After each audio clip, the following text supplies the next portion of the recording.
Mais qu'est-ce que tu fais? Tu étais censé faire tes devoirs. Aller à table, c'est l'heure de manger le bon aligot. Oui maman. Mais d'abord je vais regarder la vidéo de Amateur de roue, la liker et m'abonner à sa chaîne. Ensuite j'irai me laver les mains, car c'est important d'avoir les mains propres, pour manger du bon aligot.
Le moteur, sans huile de vidange et en enlevant quelques bouts de pièces qui se sont explosés, il pèse 25 kg.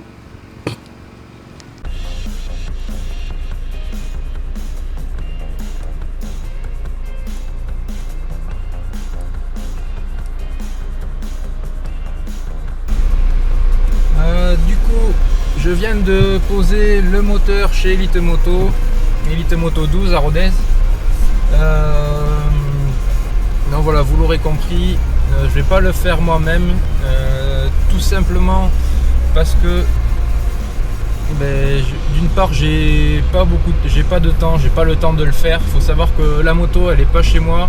Si jamais je devais le faire moi-même, je pourrais m'attaquer à la mécanique que 1 à 2 fois par mois, 1 à 2 jours par mois. Et pour ouvrir un moteur en deux et faire des trucs que je connais pas, je sais même pas les dégâts qu'il y a dedans, ça risque de prendre vachement de temps. Quand on voit le temps que je prends rien que pour refaire la Suzuki alors qu'il n'y a pas grand chose à faire, là j'ai vraiment pas trop envie que ça traîne. Et voilà, et en plus je suis pas certain d'avoir les compétences pour ça, j'ai pas envie de me risquer là-dedans. Du coup, je viens de le poser chez des professionnels, chez Elite Moto 12. Je tenais aussi à remercier tous ceux qui m'ont soutenu dans cette douloureuse épreuve qui n'est pas terminée. Mais en tout cas, voilà, vos commentaires m'ont fait plaisir, m'ont redonné un peu de confiance, de courage, je ne sais quoi. Et voilà, je tenais aussi particulièrement à remercier ceux qui ont proposé leur aide pour la mécanique, qui m'ont donné des astuces pour ouvrir le moteur en deux, voir comment ça se passait à l'intérieur. Je vous remercie beaucoup d'avoir poster ses astuces en commentaire, que ce soit sur YouTube, Instagram ou Facebook. Voilà, même si jamais j'avais eu à le faire moi-même, je pense que ça m'aurait été bien utile. Voilà, les raisons que je vous ai expliquées font que je l'amène chez un pro. Mais en tout cas, merci beaucoup pour votre soutien. Le mécano il doit m'appeler dans 2 semaines pour me dire ce qu'il y a à faire dessus, parce que tant qu'il ne l'a pas ouvert en deux, le moteur il peut pas voir les dégâts qu'il y a. Mais pour avoir un ordre d'idée, il m'avait dit que pour ce qui était faire le bas moteur, changer la bielle, piston, les trucs comme ça, quand c'est fait normalement pour un entretien, ça n'est, enfin, quand on refait le bas moteur, il disait que ça chiffrait vers 1000-1200 €.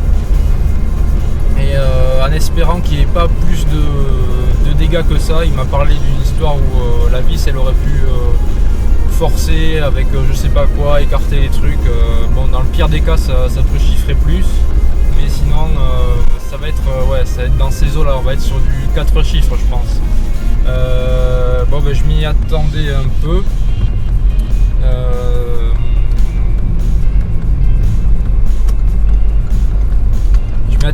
Il va me préciser tout ça évidemment quand il aura ouvert le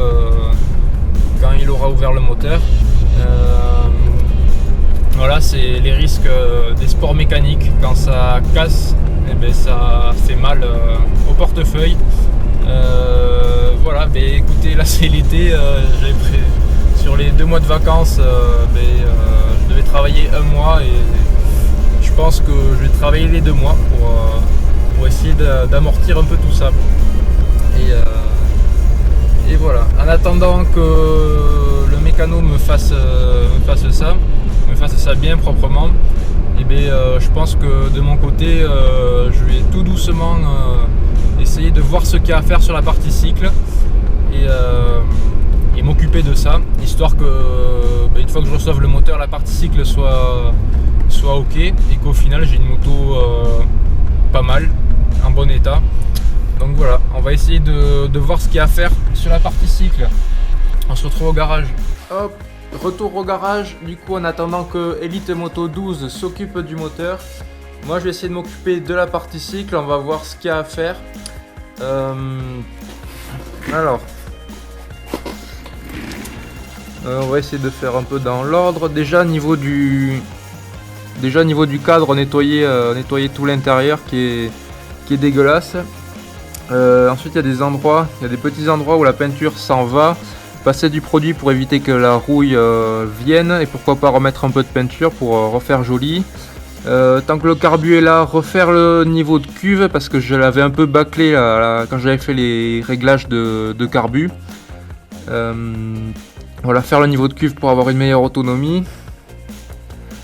Tout ce qui est bras oscillants, biellette, sûrement faire les roulements. Les roulements ils vont y passer, je vais voir comment ça se passe.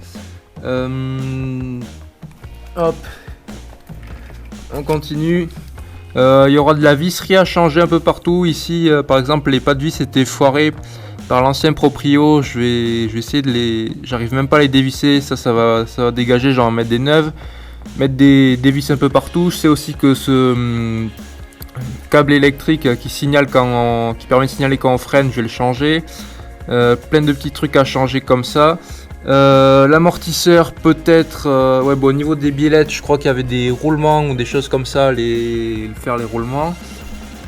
L'entretien de l'amortisseur, je sais pas trop comment ça se passe, pourquoi pas. Niveau du pot FMF, changer la laine de roche, voilà.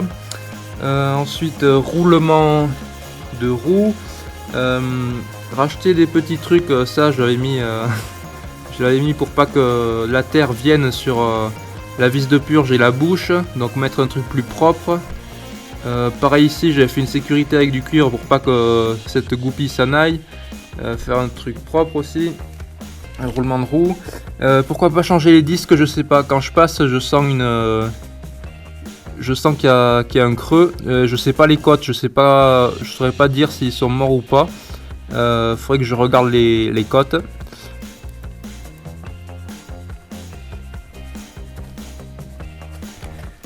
Niveau de la boucle arrière, vous savez très bien, ça fait un moment qu'elle est tordue. suite à un backflip. Du coup essayer de redresser la boucle arrière. Hop, on continue de faire le tour. Le kitchen, je pense qu'il va y passer. Après d'autres consommables de type guide chaîne qu'on peut avoir ici ou ici.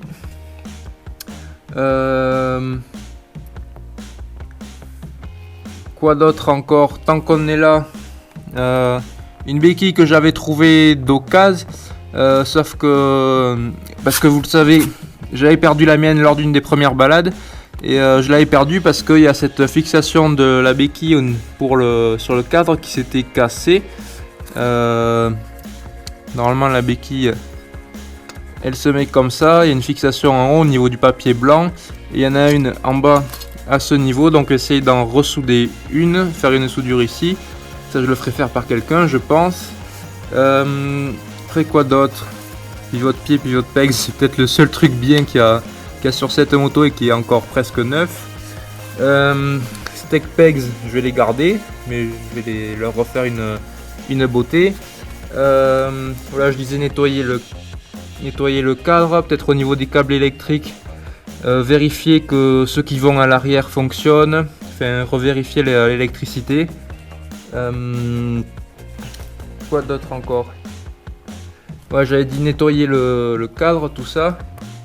Au niveau des roulements colonnes de direction, vérifier s'il faut les changer ou pas. Je vous cache pas que s'ils sont bons, je vais les laisser. J'ai un peu la flemme de m'attaquer à ça parce qu'il faut démonter tout l'avant, et l'avant il me semblait pas mal. Au niveau des commandes, tout ça c'est pas mal. Peut-être partie électrique derrière ça, voir les câbles, essayer de refaire des meilleurs câbles. Je sais que au niveau du frein ici, le câble électrique est censé partir et qui signale au feu quand on freine et qui était cassé. J'en ai acheté un, il faudra que je le change, que je le rebranche au bon endroit. Le compteur, voir si je peux le refaire fonctionner, même si à côté de ça j'ai un compteur d'heure, il est par là, je sais plus où il est. Voilà. Niveau de la fourche, je sais pas trop, les joints Spice, s'il y a des choses à faire. Je verrai. Toujours au niveau des roulements de roue avant, les changer, mais carrément j'avais acheté une jante d'occasion et une roue avant parce que celle-là elle était vachement voilée, et celle-là elle est moins, voire pas du tout, et voilà, remplacer cette roue par celle-là, et aussi changer les pneus. Voilà, je crois qu'on a fait le tour niveau taf sur la partie cycle. Ça va faire encore du budget, mais au moins ça va m'occuper. Quoi dire d'autre? Du coup, pour ceux qui me posaient la question, ça va. Voilà, suite à ce souci que j'ai eu sur la gaz-gaz, je vais me focaliser sur la gaz-gaz. Désolé, mais la 125 Suzuki, elle va encore prendre la poussière. Ça retarde le projet de restauration, mais j'ai encore moins le budget et encore moins le temps de refaire la 125 Suzuki. De toute façon, c'est pas très pressé.